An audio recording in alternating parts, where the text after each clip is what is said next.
You know what? It's the new update. Zoom is acting crazy. Yeah. All right, I'm recording. Yeah, it says record. Okay. Hello, everyone. Hi. Hi. We have two new guests. I don't know if they want to introduce themselves, but if you do, the floor is yours. I'm Turtle. How you doing? Hi, nice to meet you. Likewise. Okay. Nice to meet you. Hi, everyone. I'm Candace. Hello, everyone. Okay. I already gave an introduction for Jose. All right. So I'm going to share a screen. Let me know if everyone sees it. I'm sure that you do. Okay. So today's topic, I'm going to introduce it and then I'm going to pass the torch to my cousin Carmelo. So we're going to speak on truth and perspective. And I want to start off with this scripture and I'm going to read it to you. Let me put on my voice. Okay. Do not judge, or you too will be judged. For in the same way you judge others, you will be judged. And with the measure you use, it will be measured to you. So I just want you to keep that in mind because we're definitely going to come back to this. And with that being said, Carmelo, this is what he wanted to share. Do you see the screen, Carmelo? Okay, cool. Yeah, I see it. Well, thank you everybody for being on here. Nice to meet you all and have some new members on here or new viewers, I would say.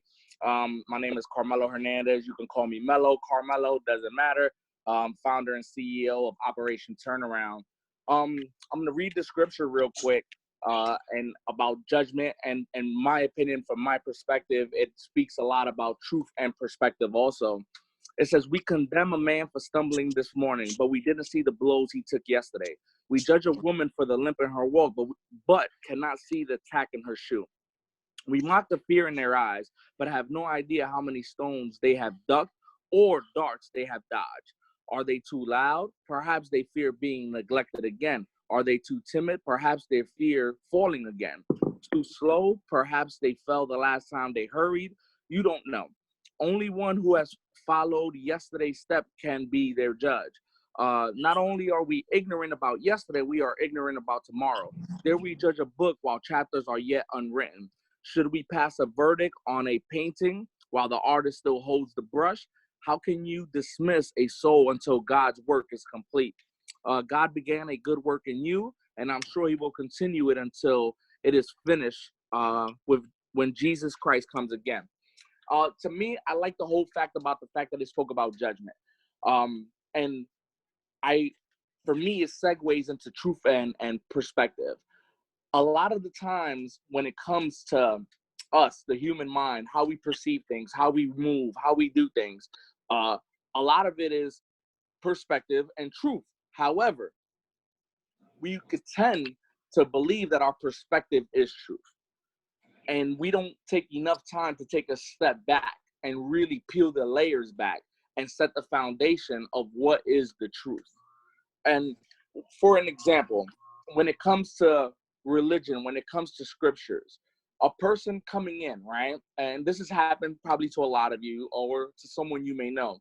A person steps foot in the church and let's say they're not wearing their Sunday best, they have their children, they may be tatted up, some piercings, whatever the case may be.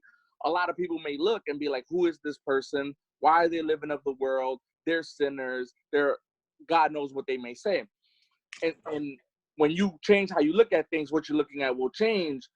We don't know what the story is, the backstory. However, it could also be the fact is that this person came into this building. We don't know what this person is looking for.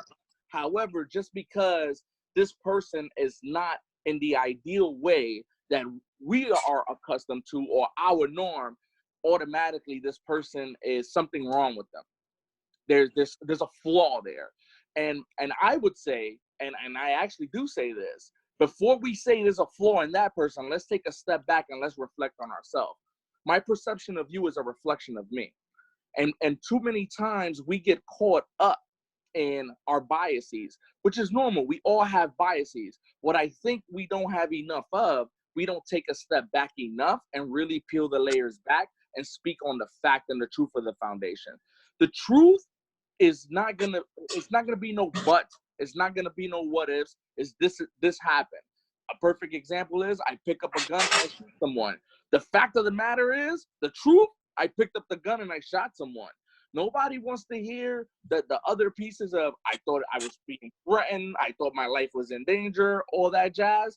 That you have to prove that. You can't just say, oh, that was what happened and that's fact. So that's why a lot of the times when it comes to just our lifestyles, when it comes to our being, where it comes to our relationship with God, it comes down to our truth. Perspective plays a role too, and perception. I'll say this before I pass it on to anyone else who wants to chime in. So many people say, I want to be closer to God, right? I want to be closer to God. I want to build a relationship with God. I know a lot of people that go to churches and things of that nature. For me, one, I believe in God. I believe in the universe. I believe in a higher power. I personally, when it comes to religion, not so much. So a lot of people say, I want to be closer to God, right? Especially a lot of Christians. You go in and you step foot in that church, right? Now you got COVID, right? COVID has put you in a place of isolation. Now you in this place of isolation. It could be perception.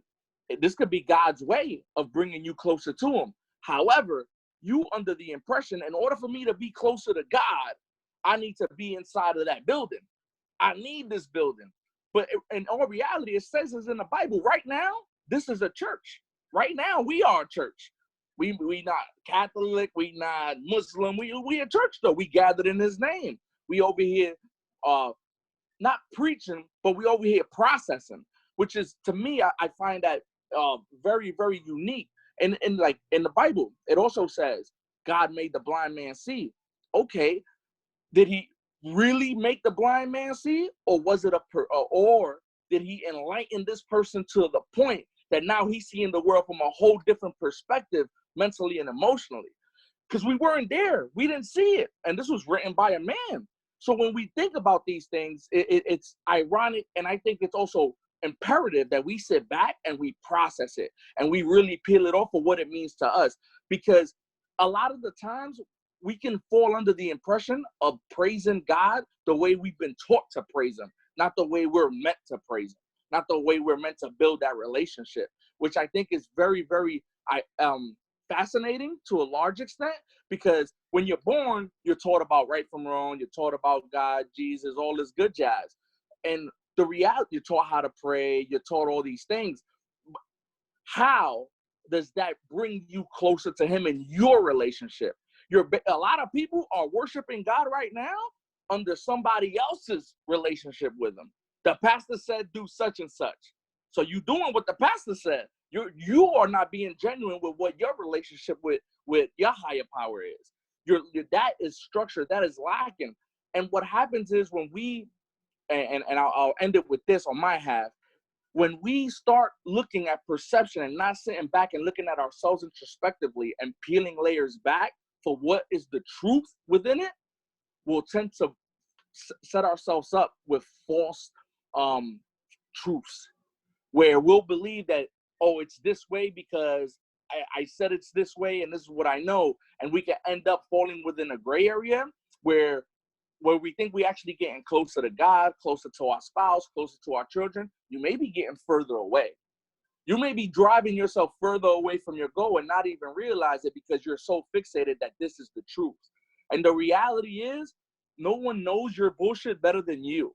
However, we still allow the outside influence to dictate how we're going to move, how we're going to talk, how we're going to dictate, how we're going to live our lives, to the point where it hinders our being and it hinders our relationship with ourselves. I truly believe that your relationship with God is your relationship with God. Nobody can tell you how to have that relationship. I think Sophia posted this earlier. When you pray, you talk to God. When you meditate, you listening. I thought that was amazing and beautiful. I thought that was really beautiful because I meditate a lot, especially while I'm working out. I'm extremely meditating, but a lot of people will frown upon meditation like it's a work of something else.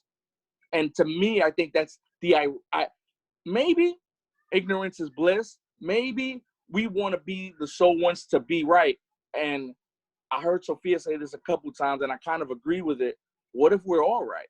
I mean, I think it's kind of ironic that Muslims, Jews, and Christians have a lot of the same foundations when it comes to the Sabbath, ablution, fasting, washing each other's feet, commandments. I mean, it's the irony is amazing to me, but how we tend to say what we're doing is absolute truth without actually dissecting it, I think is also dangerous, and not for anyone else, but more so for ourselves.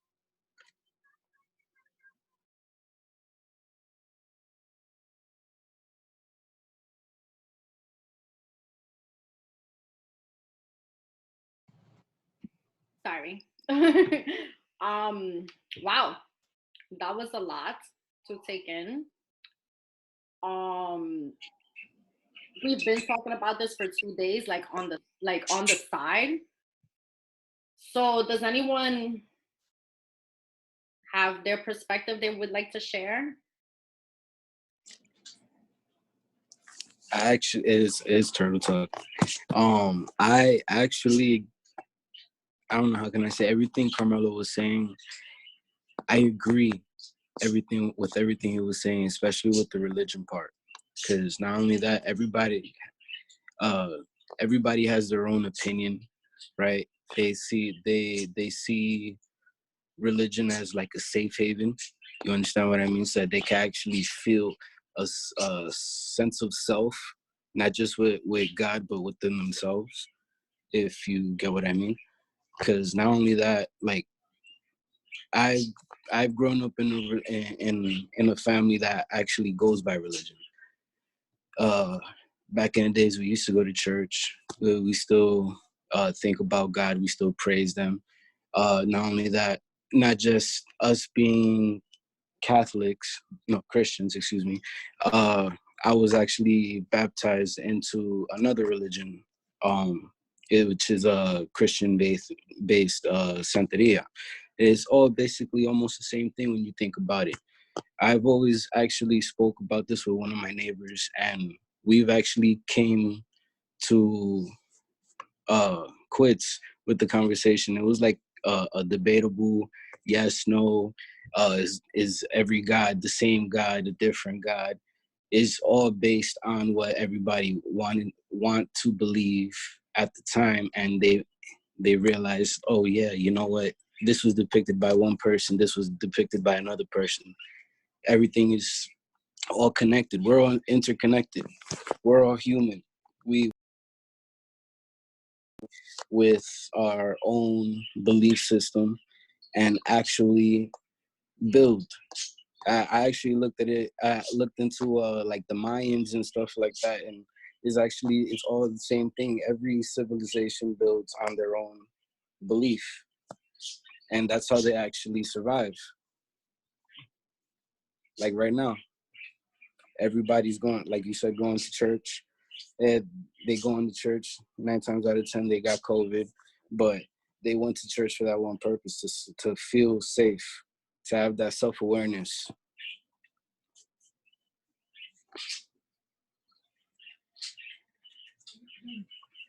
That's what I think about that.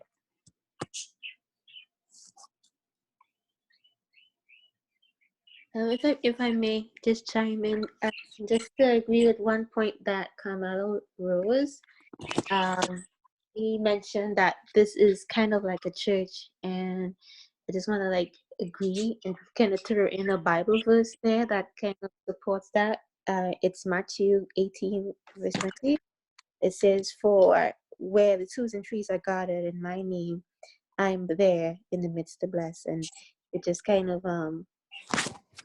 but when he said that, it kind of reminded me of that passage. So I just wanted to add that there in agreement. Thanks. I feel like to add on to what you just said, Candace, and going back to like Carmelo's point of you don't necessarily have to be in a building to worship God. And your connection with God and him and I spoke about this earlier and yesterday, is between you and God. You know, no one's in charge of that. You know, you can be, a lot of people prefer to worship God on their own, read the Bible on their own, and connect with him. Because a lot of the times when we go into the building, and this is a point that he wanted to actually make, the building, you go into the building and you're so fixated on, you know, what you're wearing. Can I impress the pastor? Can I make it higher where I'm in the front, or I'm in charge of this? Now I have this role. And it's like you lose your actual purpose as to why you went why you went to begin with. And I feel like a lot of people struggle with that, and they fall into that. And this is why other people that are new to the church environment, this is why sometimes they either get manipulated or they walk away.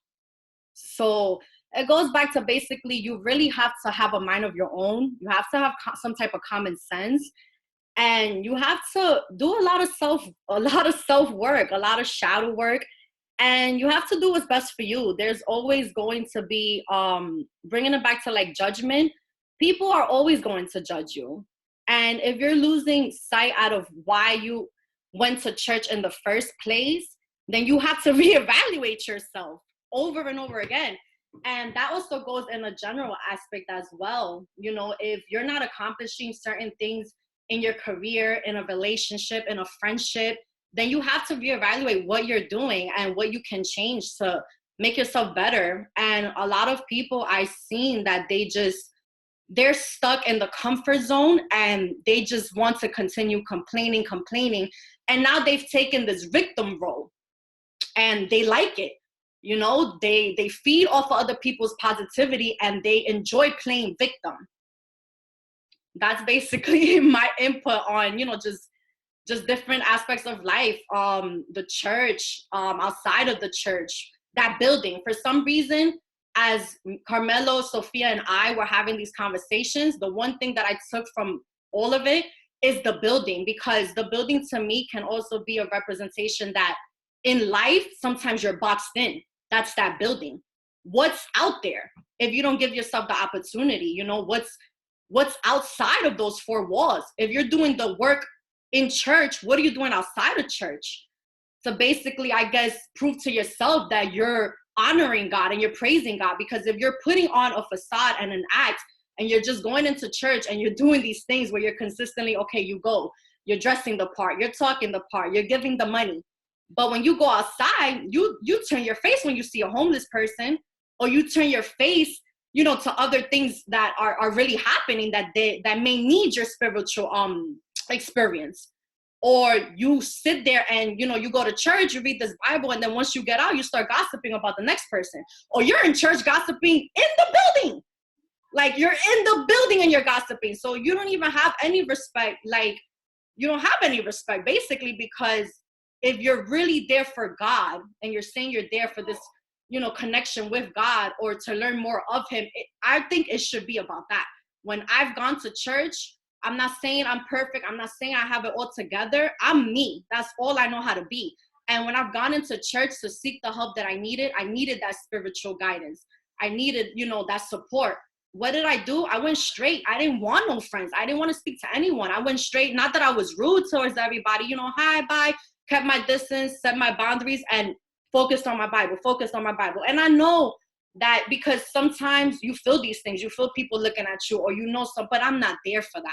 So really, I don't care, you know. I don't care if you judge me if I walk in with jeans, with sneakers. As long as I'm walking in and I'm getting what I need and I'm leaving, that fulfills me. And I get real passionate about this, because when I did try to get not closer to God, I have my relationship with him. Thank God for that. I have that connection, I have that relationship, and I don't have to have a building or a pastor tell me that I have that relationship with him.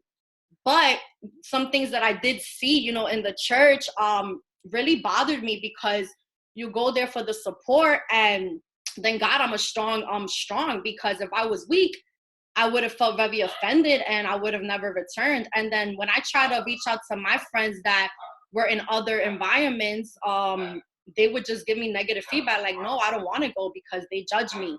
and I don't want to go. I feel uncomfortable. And who was I? I was there to inspire them. I told them it doesn't matter if you truly want to look for God, and you don't even have to go in that building. But if you do, go in. They can't stop you. They can't tell you, it doesn't matter how many dirty looks you get. Oh, well, like, you're there for a higher purpose. That's what you're there for. And I feel like that's when you start to see who's really elevating and who's really just there for, to be honest, sometimes it's just a routine. Some of these people, you're there for the routine. You're so used to it that you go every single Saturday. So it's just part of your life now.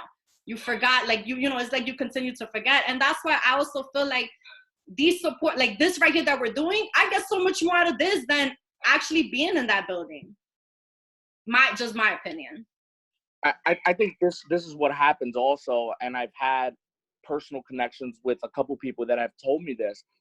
I think the building starts off as a way to connect you with like-minded folks that have the same, relationship that we're looking for.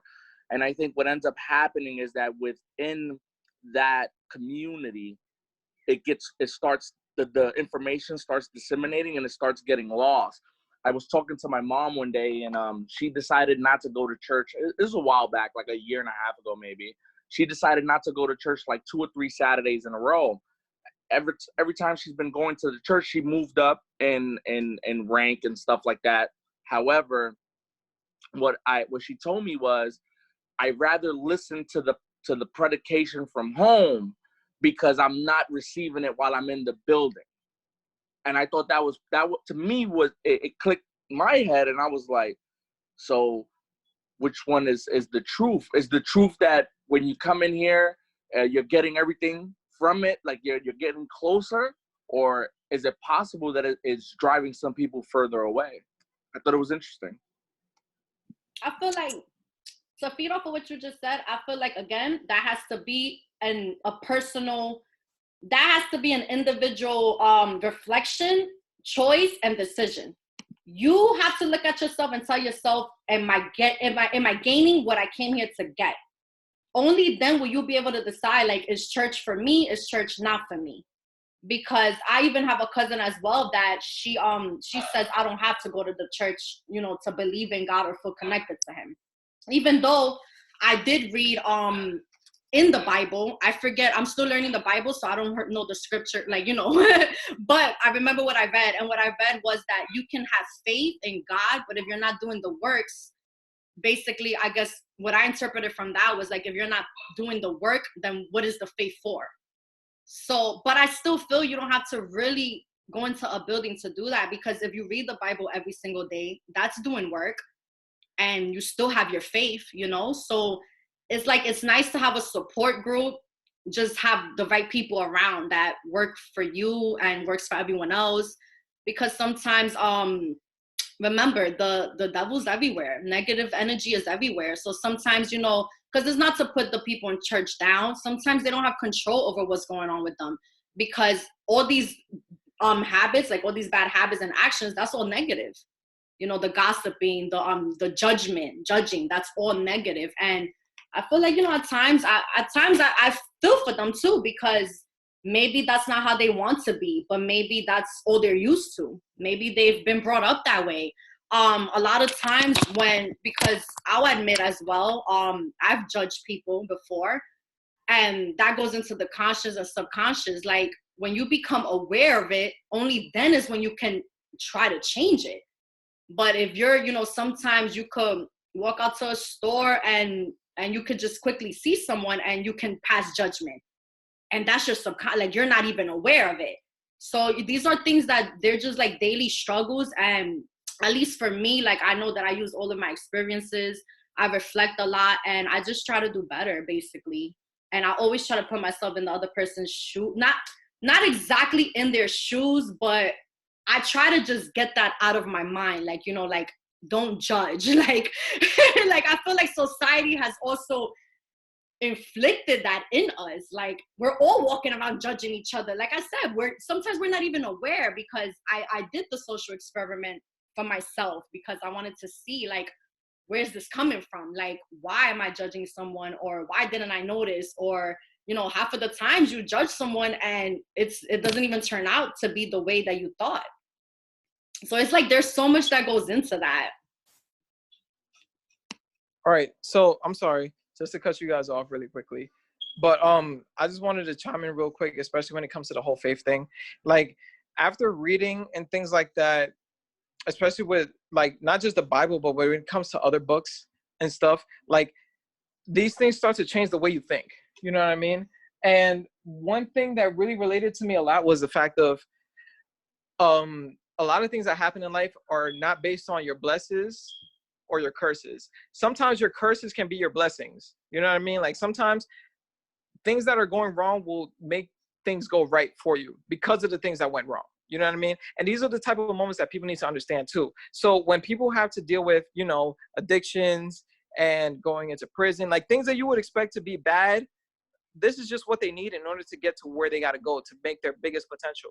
But like I said, life is only based on those things that will bring you higher to who you're supposed to be. And I have to really think about it because, for example, now, like I literally could think back to a lot of things I went through in life in the past, and I'm just like, yo, like, did it make me a better person, or did it make it worse for me to be who I am now? You know what I mean? So when it comes to faith, like you really have to keep close to what you believe in order for things to go to the way that you wanted to get to. But my basic point is like, whether you read or whether you don't, like, honestly, the whole spiritual journey when it comes to this is like based on who you are, honestly. Because when it comes to reading, you can take any message from that. Anybody here can take the message how they want to, because we're going to all read it a different way. Some people are going to say, oh, you know, this is how I see it. This is what I'm going to do. You know what I mean? Like, for example, when you see movies and stuff like that, like the villains always seem to have like this whole type of mindset when it comes to why they're who they are. But it's not even based on faith. It's just because of the fact of what they're positioned in. You know what I mean? And it's a lot of depth within it, but they do it in the intentions of thinking, oh, I'm right. But then you're like, no, you're wrong. But based on who they think they are, they're wrong. But then for you, you're like, yo, I'm doing this because I'm right. You know what I mean? Like, this shit is powerful. So you have to really you really have to like position yourself into understanding, like, listen, this is about perspective now. You have to put yourself in their shoes. And then you have to understand, like, hey, listen, why are you like the way you are? And why do you think I am the way I am? Let's say I didn't read that book, and let's say you didn't read that book. Would you be the same way I'm thinking? Or would they be the same way I'm thinking because I read this? Or with the same way of what I've been raised on? You know what I mean? So when it comes to religion and stuff like that, it makes things very complicated because nobody wants to understand these type of perspectives. But once you put yourself in those positions, you're like, oh, snap. Now I understand why they're doing it. Like, think of it, for example, like this, right? Let's say I grew up in the desert, right? Every night, it's very cold, 20 degrees. And then when I wake up, it's 99 degrees every morning, right? But I hate the world because I'm living in that position. But I know people that have water in their households and stuff like that, and I'm living in a desert, right? So I don't know what it's like to have a household with water.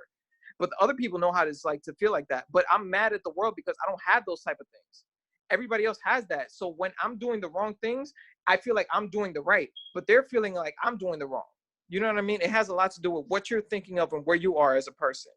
So when it comes to faith, it's the same way, because everybody's going to interpret things a different way, whether you believe in who knows what. That's why everybody has a different religion and stuff like that. You know what I mean? So it really has to do a lot with perspective, but that's just my point, and that's just what I feel about it.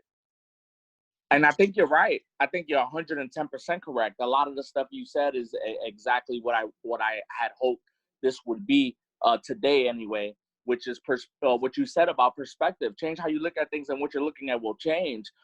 And exactly what you said.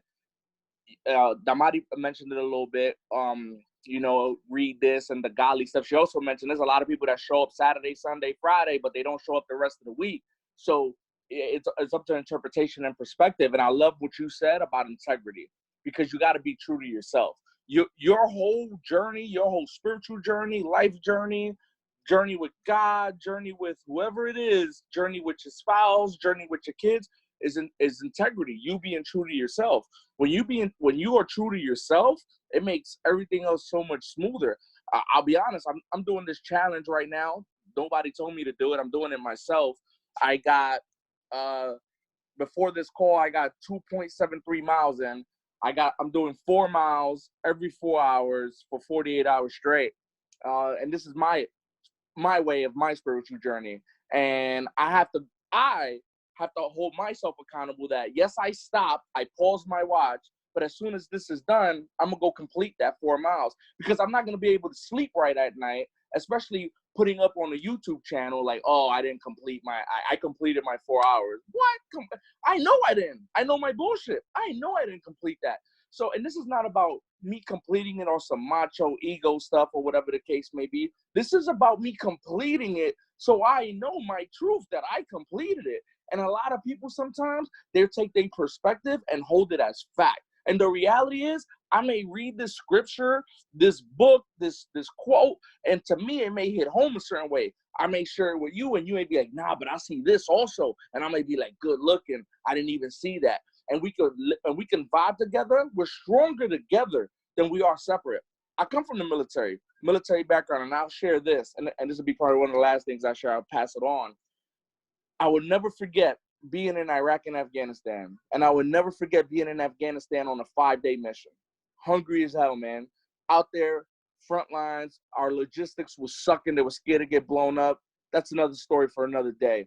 However, I whipped out $2 American that I had in my freaking sock or whatever that I brought with me from the States. And there was a little kid walking around, and I asked him for some bread, and I said, I'll pay you. The little kid, his mother and his father, living in a freaking mud hut where there were all our guns and everything, gave us pomegranates, water, and bread for free. They gave us their meals. Their perspective was, we need to live this word and do for you what it says in the Quran. And I found that amazing. Someone who has nothing gave us everything they had. And to me, that was powerful. And it had me start thinking of things in a different perspective. So I thought it was cool.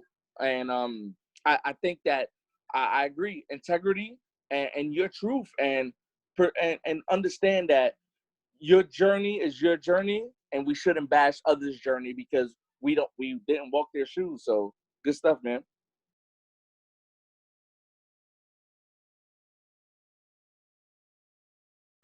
I guess I could chime in here. I definitely agree with all of what you guys are saying, especially when it comes to truth and perspective. I too have my own personal experience, going into the church and having to come to terms with that truth and perspective, because when I first started to go to church here, as an adult, I was a single mom at the time. I had a baby, and, I felt lost. So when you feel lost, you go back to what you know, right? From childhood, which is church, God. And when I went in there, I thought, hey, these are all people, like I think Carmelo, someone had mentioned, this is a community where everyone believed the same thing, they would kind of guide you on that right path of your journey. And it was actually total opposite. I was judged because I was a single mom. I was told a lot of things from people's perspective, saying, you have a child out of wedlock and you're basically being punished by God, and the things that you're going through, basically, you deserve it, and this is people that were actually in the church who I was like surprised, and I had already felt bad as it is, so it was kind of hard. Give me 1 second, please. Give me 1 second, please. As you can see, it's very hard being a mom, but anyway, yeah, I was very surprised at that, to be told these hurtful things by these people who I thought could help me get on that right path. And luckily I knew God for myself, and I quickly realized that's your perspective of what it is that's going on in my life. But I can tell you the truth is this is a blessing in disguise, and it really boils down to that as well. Certain things that happen in our life, other people may look at it as, oh, you're being cursed, you're such a bad person, this is your karma or whatever it is. And in all actuality, it's a blessing in disguise. When I think of this, I think of the story in the Bible with Job, when God took everything away from him, and it was simply to test his faith and to help him grow. And his friends and everyone in there said, what did you do to upset God? You know, like, why are you being cursed so badly? You must have done something really bad, you know? He had him break out in leprosy. He killed his animals. His children had died. And it's like, anyone looking at that would say, wow, you must have done a really bad thing. But because of Job's faithfulness, you know, he was able to continue on his path. Not once did he curse God. He continued to be faithful, and in the end was able to be blessed in tenfold. So I say that to say that, you know, sometimes people's perception of you, your journey, the things that are happening in your life, it's just that, it's their perception. But once you know your truth and who you are and the journey that you're on, there's nothing that no one could say or do to stop that process or to stop God from blessing you. Sometimes, you know, what I've realized is that we go through things, even now with COVID-19, you know, some people, I've heard people talk and say that they feel lonely, they feel isolated. Again, a blessing in disguise, because when God wants to talk to us on a certain level, sometimes he needs to get rid of everything that's distracting us from getting to him. Whether it be school, our jobs, the church.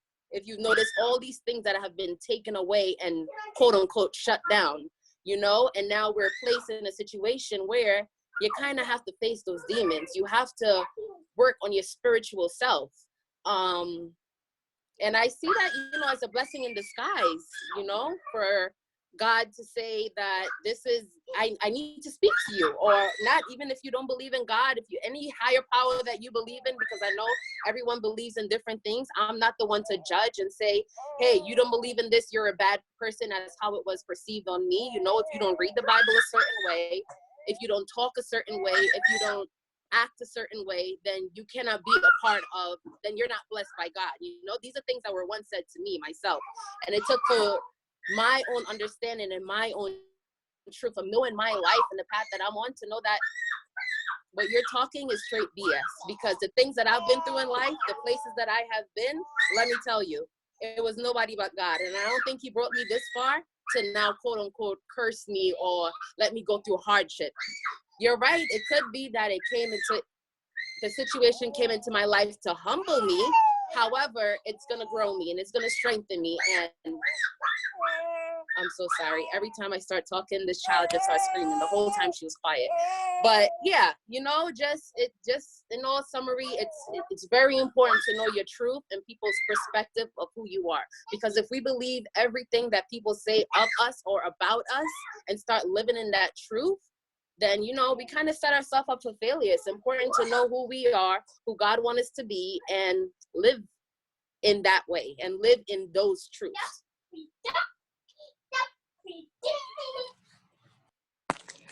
So yeah, I wanted to say something that Sophia had brought up too about judgment. I wanted to actually ask the question too, but at the same time, so you guys could actually think about it. There is judgment, right, and also false judgment, where people actually put their opinions out there to actually, how can I say, fish you out, like fill you out in a way. Now, when it comes to, like, let's say for example, being told something about yourself, and people actually think who you are, would you say that's judgment or false judgment? Because in all honesty, these are things that people would say who are also religious and non-religious, and some people who actually say, oh yeah, I do believe in God, I worship God, I read the Bible. Not everybody's a sinner, but I'm not a sinner. It's conflicting. It's everybody wants to give you their conflicting story, telling you that, yeah, I have conflictions, you know, whatever. Now, is it right? Is it no? What is it? Is it okay to feel self-righteous after hearing and seeing and actually want to believe the person with that judgment or false judgment? Like, would you, in anybody's opinion, well, what do you think about that? I think for me, the answer to your question is, I think that when it comes to judgment, right? Mhm. Like someone could pass a judgment on me. I'm tatted up, tat on my neck, all tatted up. They could look and be like, yo, this dude's a thug, whatever, or doing X, Y, and Z, or not doing nothing with his life. The reality is that's their opinion of their first look. Is Yeah. their first look factual? Yeah, because you see the tattoos, you see my sleeve and all that other stuff. But can you say everything else? No. And I think that's the problem with people in general. So, for example, if you see what you see in front of you is what you're seeing. You're actually seeing that. So you can say he's tall, he's 6'1", about 220 pounds, he has a beard, he's got a shaved head, he's wearing a hat. That's factual. But you can't say you know where this person's coming from, you know what this person's life is, or any of that. And I think at the end, the caveat to that piece is also this: you know your truth. And sometimes people will try to put their perception and think because they like are part of a community or go to church that makes them self-righteous to have that opinion, or that their opinion becomes factual. And I think for those people is for me, I say the epitome of ignorance is making overall generalizations. It's like, look at the racist person, right? I've met racist people. Trust me. I was in the military. I was an Me too. I met him, and I heard this one time. I literally heard this. I heard this from my friend. We are friends, which is ironic, but he never had been around Spanish or black folks. He's from Kentucky, and he looks at me and he goes, "I like that one black guy." And we're in Iraq at the time, and I start laughing. And I said, "One black guy." He said, "Yeah," and I said, odds are, because you know that you like that one black guy, you like millions of black people, you just haven't met him yet. And he started really thinking about it, and he was like, I never thought about it that way. And I said, exactly. Maybe someone of color did something to you in your past or in your life. That doesn't mean everyone of color is going to do that to you or is that same person. But the ironic part about it was how limited and how boxed in he was mentally. And I think a lot of people who feel self-righteous and feel that they are in a position of authority or a position of power, they tend to think that, oh, because I'm in this position, I read the Bible, I come every Saturday, I show up, I can pass this judgment and it's factual. And I'm like, good luck with that. Your perception of me is a reflection of you. And always remember, absolute power corrupts absolutely. People who get a position of power, whether they like it or not, subconsciously, they will like to use it. A perfect example is everybody got a stay-at-home order. Do you think the government wants to let that go? I don't think so. I don't think so. Power right now. Yeah, you're right. You're right.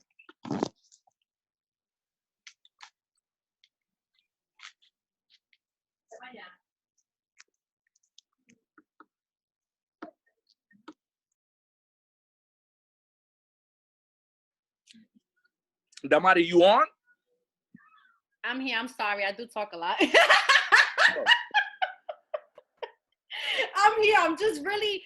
I'm really taking everything in.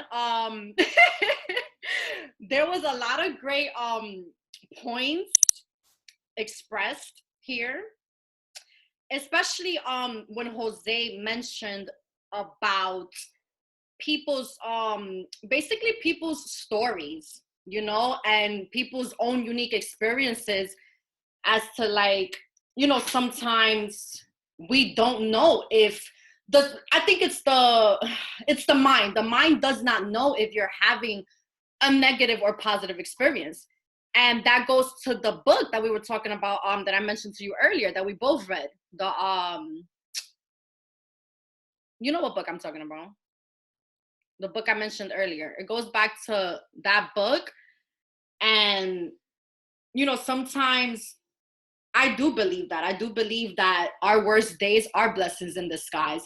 And even though we may struggle and we have hardships, it makes us who we're meant to be. And it gives us the tools, the skills, the experience to get to where we need to get to. Because life is all about problems. You know, you're never gonna run away from problems. You're just going to change how you respond to them and how you let them affect you. But if we lived if we lived in a world with no problems, we'd be in a perfect world. And this is not a perfect world, unfortunately. And in religion, it would be called, you know, Satan versus God. In spirituality is the yin yang, is the light, the dark, the shadow, you know, the sun, everything. It's always an opposite, you know. And a lot of these experiences is true. Everyone has unique experiences, and sometimes people need this, and they've accomplished great things. There are people that get incarcerated and they come out of jail and they became authors writing books, you know. And basically that goes back to, that's why we shouldn't judge other people. And even if this is something that, you know, based on our environments or society, it's been installed in us, and in us, it's something that we should try to become aware of so that we don't do it. And always have an open mind. Like me, I always, you know, even though I've had those experiences years ago where I have judged, you know, without being conscious of it, I've always tried to have an open mind, which is why I'm so open to like meeting different people from different backgrounds, because who am I, you know, to judge anybody? And you can meet an educated person or a person that follows, like, I guess, all the rules, all the law, goes to church, and they can have a wicked heart. That doesn't mean nothing to me. And I've met a woman that's a functioning alcoholic who has a heart of gold. Like, and I know, you know, in church, being an alcoholic or struggling, you know, with drug abuse is something that right away they say you have a demon in you, and they judge you off the back, off the rip. They judge you. They turn you away. They turn, you know, the face to the left, to the right, whatever. And at the end of the day, like, these people, you know, they have their stories as well, and they're using alcohol to cope with their traumas. Because I've spoken to this woman and she told me her story, and this woman, she has a good heart, you know, she does good for people. She's the type that she'll feed her whole building if she could, you know. And there's people that I've seen that they don't struggle with abuse and they're Christian and everything, and they won't even give you like not even a piece of bread from their plate. So it just depends on the individual, how they want to be, what type of heart they have, and what you want to do in life. If you know, it just goes back to you. It always starts, ends with you, goes back to you, who you want to be. And that's also knowing your truth. And it takes a lot of work. Once you have this type of mentality, you'll do the work necessary, because you know that you want to be someone good in the world, and you know your purpose. You start to figure out your purpose. And those experiences that we have, like Jose was mentioning, you know, all the trials, tribulations, the hardships, the struggles, the negative experiences that happen to us, or what we think is negative, sometimes they really have a good outcome. And they really prepare you. They prepare you for life. This is life. You know, life isn't easy. It just isn't that way. And it's never gonna be perfect. I tell my clients all the time, look for the mud. Look for the mud, get in the mud quick as possible. Because that mud is what's gonna get you to the next place. That mud is what's gonna help you out. That's what's gonna be it. That mud is what's gonna not cleanse you, but it's gonna teach you how to deal with adversity. That's simply what it's gonna do. That's the reality. It's also, I like what Damari just said about facades, and I'll leave it with this. A lot of people will try to show you what they think you want to see. They won't show you their truth. Behind your back, they out here doing all sorts of crazy stuff, but yet stand right in front of you and show you what they think the way it needs to look and the way it needs to be. And I think those people are real dangerous, but they're real dangerous to themselves, and they don't realize it. they're real dangerous to themselves because they're gonna put themselves in a position where they're gonna hurt themselves and the people they quote unquote love. Why? Because they're putting up this facade of I'm this, I'm that, I'm the third, but meanwhile I'm doing X, Y, and Z. And that at the end of the day, I mean, integrity. Stay true to who you are. With that being said, as far as for me, you can catch me on YouTube, Instagram, Operation Turnaround, most definitely, man. And from all of this, truth and perspective from on my end, stay true to who you are. Keep your integrity up to yourself. And that's at the end of the day is what's going to guide you and build your relationship, in my opinion, closer to God. Or closer to your higher power, whoever that may be. Yeah, closer to what you believe in, because at the end of the day, religion separates us and we're all just trying to do better. And if we all had this mindset, we could all help each other as a community, as a nation, as brothers and sisters, as, that connectedness to one another, the human race, basically. But that'll be another topic if I was to keep getting into that. But basically, yeah, it's our creator. It's where we came from. We all come from one. We're all the same. And last time we did end this like with a prayer, and Sophia did it for us. She's really good at it. Sophia, where are you? Sure, we're all good at praying. It's just the way that I like to look at it is just having a conversation like you would with your friend or anybody, just, speaking whatever it is that's on your heart. But if anyone else have anything else, last minute thoughts, feel free to say it. If not, I could go ahead and close us out in prayer. Once, twice, no? Okay. So, Yay. I like this part. okay. Go ahead. God, thank you for bringing us safely through another week. Thank you for keeping us safe. Thank you for watching over us and making sure that, we look to you for whatever help it is that we may need. I pray for patience for each and every one of us, not only to deal with the issues that we have within our house, but also to be patient with the things that are going on in the world right now, with people judging, with us maybe judging people without knowing. I pray, God, that you help and work within us to strengthen that spirit of patience within each and every one of us. God, I pray that for everyone on this line right now, individually, and anyone else that's listening to my voice at the moment, I pray that you continue to protect them, their family, and each and every one of us during this time right now. I pray that you keep us safe until we come back again to meet as a group. In your name I pray. Amen. Amen. Amen. Whew, thank you. Amen. I don't know if y'all feel that, but the power. I felt it. Every time I feel so uplifted, like, whew. And I like her voice too. So it's like soothing. All right, guys. Thank you for tuning in and sharing. Thank you for having me. Good night, everyone. Thanks for having me. Good Everyone night, have a good everyone. night. Candace. Nice meeting you too. Yeah, it's nice meeting you, everybody. Okay, bye. Okay, how do I end this? Yeah, that was awesome. Bye, guys.